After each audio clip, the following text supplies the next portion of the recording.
Mas estava aqui a pensar, uma pessoa que siga estas instruções O homem que mordeu e que não feche o pão, pá, também não merece o ar que respira, caramba.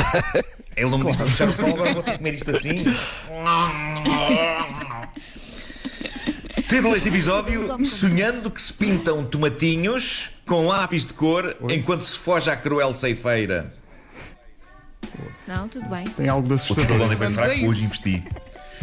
hoje investi num bom título, Tentou-se. apesar das histórias não serem grande coisa, aviso já, mas a atualidade não manda a trazer coisas boas porque as pessoas estão fechadas em casa, então acontece pouca coisa. Mas chegam ainda assim histórias interessantes, reais, de pessoas aborrecidas no isolamento, criativamente aborrecidas. Eu adoro este caso de Kristen Vogler, esta americana de Massachusetts. É de Massachusetts. Tem 29 anos e ela está fechada com os pais, ambos de 59 anos. Em casa, e enquanto os pais iam dar o chamado passeio higiênico diário ali pelo bairro, ela ia levando a cabo uma experiência fascinante. Aos poucos, o que ela fez foi, ela foi substituindo todas as fotografias de família que tinha em casa, na parede, nas cômodas, etc., por reproduções toscas feitas por ela com lápis de cor. Portanto, a cada passeio dos pais, ela trocava mais umas quantas fotografias num processo que durou 11 dias até finalmente os pais perceberem o que se estava a passar. Houve de repente um dia que os pais... Mas porquê que é isto? Uns desenhos grotescos.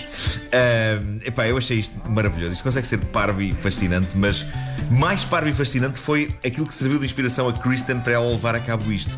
Numa outra casa da América, parece que houve um tipo que decidiu ir substituindo, até a família dar por isso, todas as fotografias da família com fotografias do ator Nicolas Cage. Pá, acho incrível. De repente lá houve um dia que as pessoas disseram: mas espera aí, o que é que se está a passar aqui? Eu acho isto ótimo.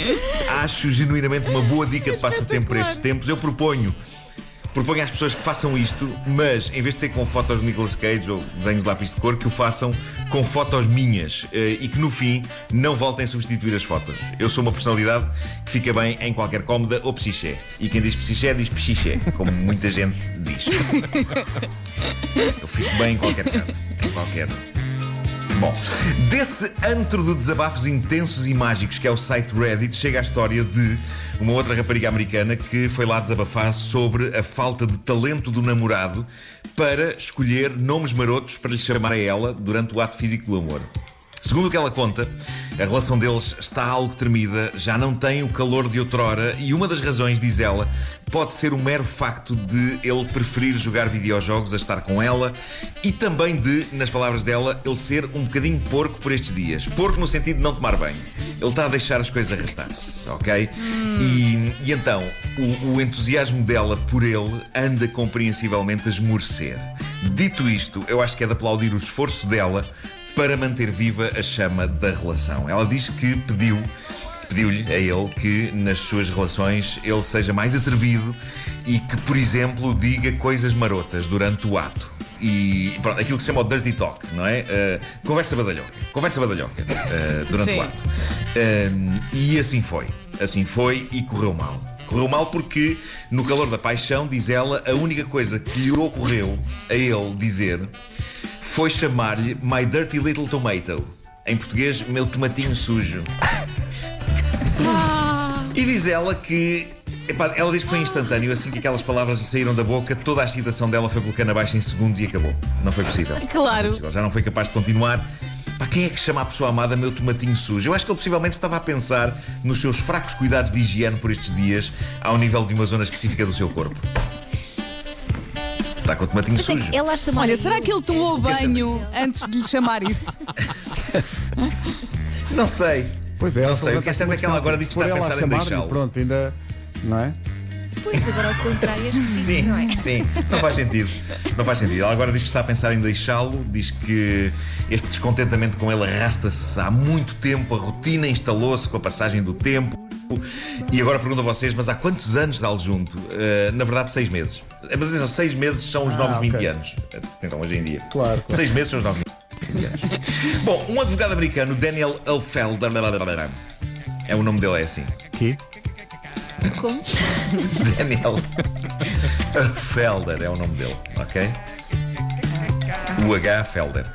Ele está preocupado com a maneira como as pessoas na Flórida continuam a ir alegremente para as praias, ignorando todos os avisos e o distanciamento social. E eu recordo que na América, largos milhares de estúpidos estão revoltados contra as medidas de isolamento e estão ativamente a contrariá-las, permitindo que o vírus continue a expandir-se na América. Não sei no que é que aquilo vai dar. Mas isto leva este advogado a ter a grande ideia desta temporada. Ele diz que, a começar já no próximo dia 1 de maio, ele vai fazer aquilo que chamou a grande turnê da Cruel Ceifeira. Este advogado, que tem um ar sério e composto, ele vai dar-se ao trabalho de se mascarar de morte, completo com o manto, o capuz, a caveira e uma foice, e vai caminhar pelas praias onde houver pessoas. E sabem que eu acho que isto é capaz de funcionar, porque nós estamos a falar do país em que o Presidente sugeriu que devia ser feito um remédio com base em desinfetante e que obrigou uma empresa de desinfetantes a vir a público pedir às pessoas pelo simples não para não tentarem injetar desinfetante no corpo. Perante isto, não me espanta que haja pessoas que, ao verem este advogado passear pelas praias com o manto e a caveira e a foice, achem que se trata mesmo da morte e saiam das praias, porque já nada me espanta neste mundo, não é?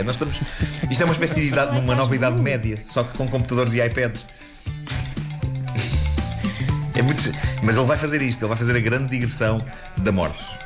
E para terminar, eis uma história interessante que está a gerar alto debate nas redes sociais. Eu creio que isto foi mais uma história no Reddit. Gostava de ouvir a vossa opinião sobre isto. Isto chegou a sites de notícias e há muita gente a conversar sobre este assunto. A grande questão é: tem este homem, protagonista desta história que eu vou contar a seguir, razões para ficar magoado com a sua namorada? Isto de repente, eu sei, o homem que mordeu o cão transformou-se um bocado no Diário de Maria. Mas malta, eu trabalho com o que a atualidade me dá, e se a atualidade me dá fezes, claro, eu tenho que tentar esculpir a estátua de David com ela. As fezes. Bom, o que se passou foi o seguinte, e eu ainda não percebi bem em que parte do mundo é que isto aconteceu. Mas pronto, uma mulher contou ao Mas isto vai ser marido, tipo juiz de casualmente e sem dramas, de certa maneira sim. Estavam os dois a jantar, marido e mulher, e ela decidiu contar-lhe um sonho que teve nessa noite e que ela achou descabido e muito cómico. Ela disse que tinha sonhado que eles tinham ido à casa de um amigo jantar, e que a dada altura o marido dela afastou-se ou foi à casa de banho e ela ficou sozinha com o amigo e enrolaram-se e foram para a cama um com o outro, enquanto o marido ia à casa de banho, ok? Aconteceu isto. Ficou lá muito tempo. E o que é que se passa? De acordo, sim. Ele, apesar disto ser um sonho, ele ficou destruído.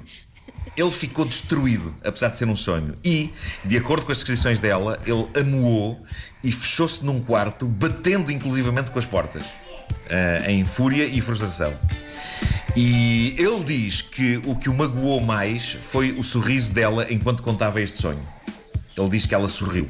E agora as opiniões dividem-se entre as pessoas que dizem que sim senhor, ele tem razões para ficar magoado, porque a mente, ao contrário do que diz Gustavo Santos, não mente. E que no fundo isto pode querer dizer que lá no fundo pulsam sentimentos dela pelo amigo. E também que o sorriso dela justifica a angústia dele.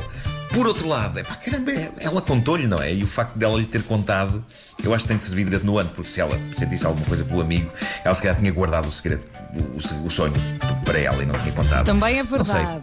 Não sei, mas é um aqui talvez, é? Estes dados, e agora façam o que quiserem com esta informação, deem a vossa opinião, ou então simplesmente peguem nessa informação, ponham junto à sanita e limpem-se quando for a altura de fazer uma necessidade número 2. Olha, Eu sei, Nuno, que fosse começar a dizer: Mas é peguem nessa curiosa, informação, é uma história curiosa. juntem à sanita, puxem autocolismo. Assim. Exato. Não juntes Mas os não comes. deixa de ser uma história Por favor. interessante sobre. E nunca tinha olhado para ele dessa Não deixa de ser uma história maneira. interessante Portanto, sobre. não é por aí. Sim. Já aconteceu. Mas tem o seu que esta história, pá. Dá que pensar. Dá que pensar. Se bem que eu acho que é uma estupidez ele ficar amoado. Mas por outro lado, Eu também acho que sim. der qualquer coisinha que pulse, mas há qualquer coisinha, não é? Senão ela não tinha sonhado com aquilo. Mas por outro lado, se ela achasse que era grave, não lhe contava. Epá, é isso. Isto é. Às vezes é só porque sim. Às vezes é só um disparate, não é? Eu acho que ela podia ter ficado calada, porque já o conhece e já sabe como é que ele é. Não se ganhou nada em contar a E- história. Não se ganhou nada em contar a história. Exatamente. Exatamente. Portanto, ela podia ter pensado: epá, ele não vai gostar de ouvir isto, portanto eu vou ficar calada. Epá, Eu acho foi que se ingênuo calhar da parte seria a dela. melhor Ela achou que ele solução. se ia rir. Ela achou que ele se ia rir. Possivelmente. Achou. Olha Então que ela só situação queria da gira perceber que o que é que aconteceu ele agora achava aqui. da ideia. Se calhar estava só a testar. Também pode ser. Elsa, obrigado por trazeres mais cores e cambiantes e tons a esta história. Esta história que é todo um pantone de cores.